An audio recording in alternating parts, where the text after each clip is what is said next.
My check, 1, 2. See, our leaders become misleaders, and see, our mentors become tormentors. Freedom fighters became dictators. They're killing our people in Karamoja. We are fighting for freedom. Thank you. Thank you.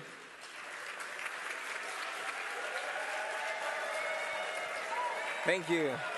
Thank you very much.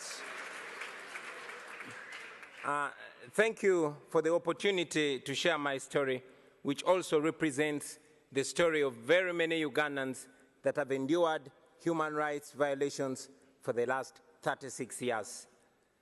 I never intended to get into politics, and neither did I pay much attention to the political space until my personal consciousness was awakened rudely by my personal humiliation at the hands of a security operative.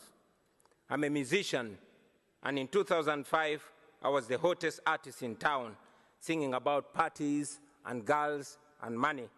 And so, like any other 23-year-old who is successful, I went out and bought a big fancy car, a Cadillac Escalade with spinning wheels and a personalized number plate, Ghetto.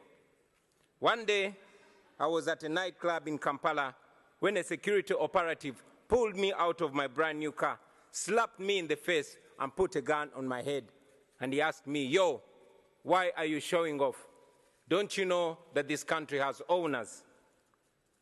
I drove away humiliated, and this horrible feeling was all over me, a feeling of you deserved it.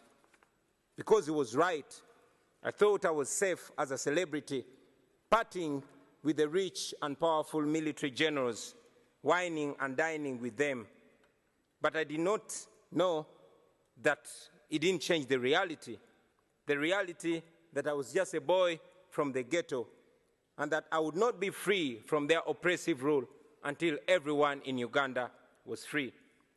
That incident reminded me of the humiliation that many Ugandans faced every day.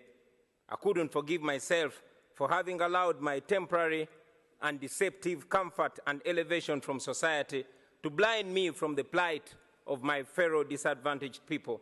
And I decided on that day that moving forward, I would be a voice of social justice.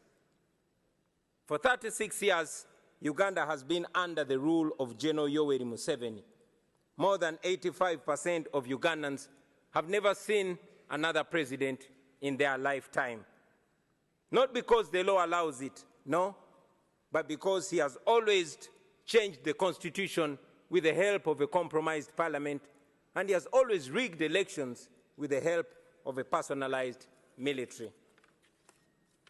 But regardless of all this, the Western world continued to tolerate and enable General Museveni because he is considered a useful dictator, good for regional security and national stability, even if he bends a few rules.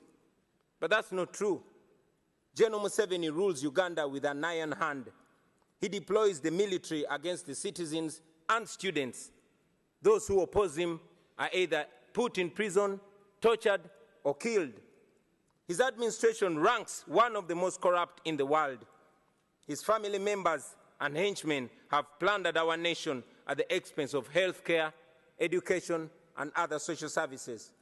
So, sitting there in my fancy car, beaten and humiliated, I knew I could not stay silent anymore. So, for the next 10 years, I dedicated my music to the plight of the common Ugandans and the fight for human rights. In 2016, General Museveni rigged the election and declared himself president again.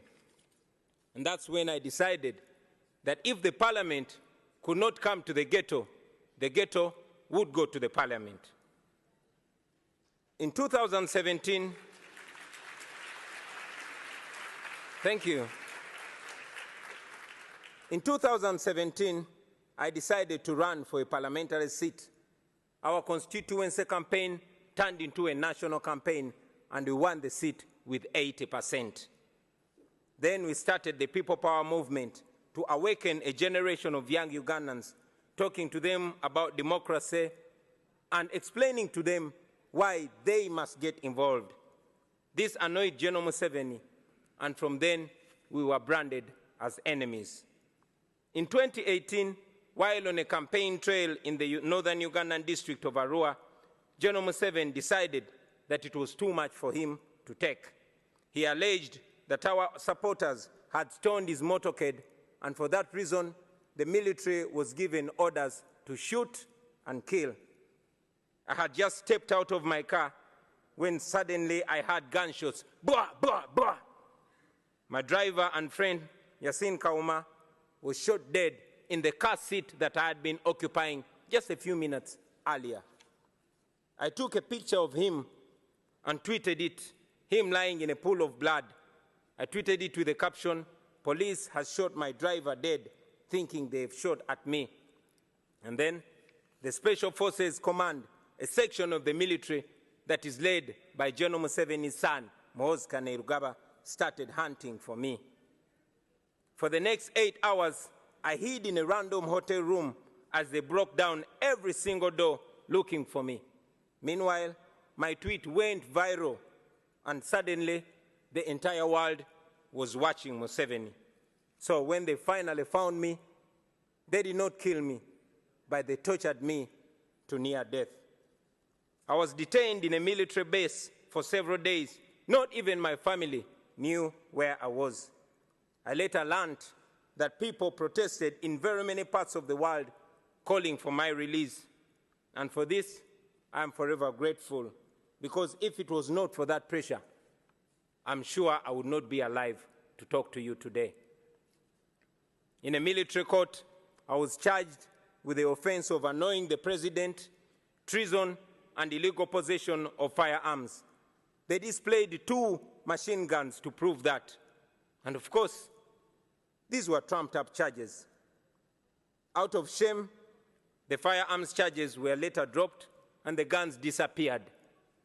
2.5 years later, that case has not been heard.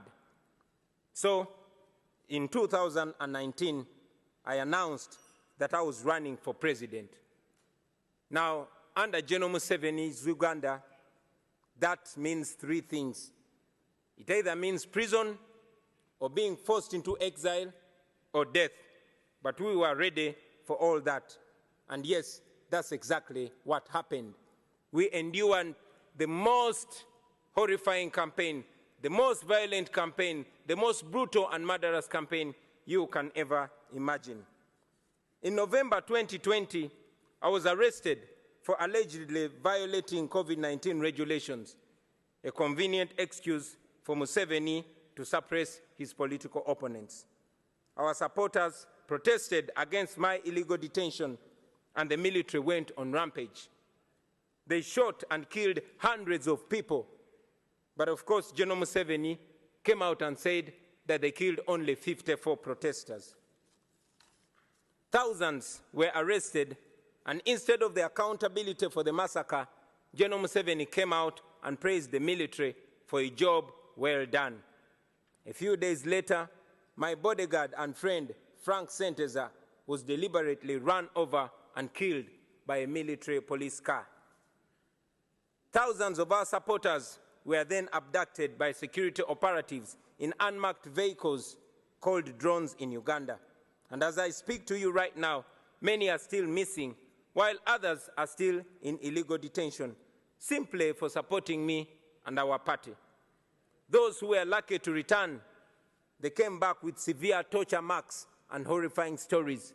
Stories of eyes and fingernails plucked out, stories of men being castrated and women being raped in detention. But we never gave up, and we will never give up. It wasn't me challenging General Museveni. No, it was an entire generation. And for the first time, there were no tribal lines, there were no religious lines, there were no class lines. The entire population was speaking with one big voice. All our people were saying, people power is our power. It was the biggest public phenomenon that I had ever seen. Now, I had been a celebrity. I had done hit songs. I knew what it meant to be famous and having people chant your name wherever you go. But this was different. On election day, after casting my ballot, I went home only to find my house surrounded with hundreds of soldiers, and later I learned that the same was happening to all our party offices across the country. The internet was switched off. Mainstream media was placed under strict censorship. Any radio station that dared to report on the election was immediately shut down. Radio presenters and journalists were arrested. And so in this complete blackout, General Museveni declared himself winner of the election again. International authorities challenged the results as fraudulent, not free, and not fair. But I remained under house arrest for the next 11 days. Ladies and gentlemen, it is not an exaggeration to say that my life is in danger because I live in Uganda, and after here, I am going back to Uganda. I have lost friends and colleagues at the hands of security forces. I have been arrested and charged very, very many times, and my only crime has been challenging General Museveni's dictatorship. I am therefore here to tell the world with clarity that General Museveni is not the leader you think he is. He is a threat to the people of Uganda, and yes, he's a threat to the entire region.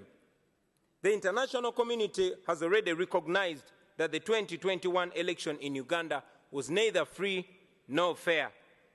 And it's important that these words are followed with firm actions.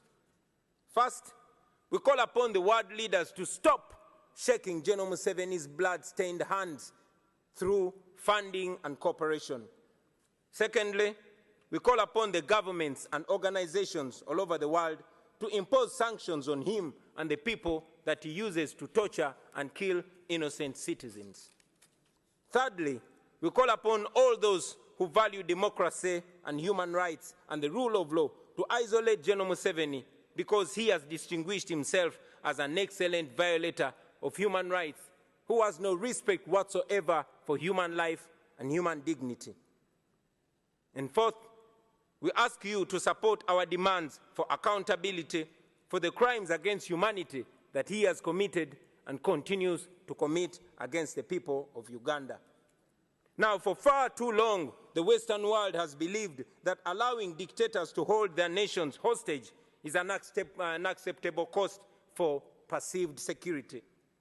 Leaders who tolerate dictators and treat them as legitimate partners are complicit in their crimes.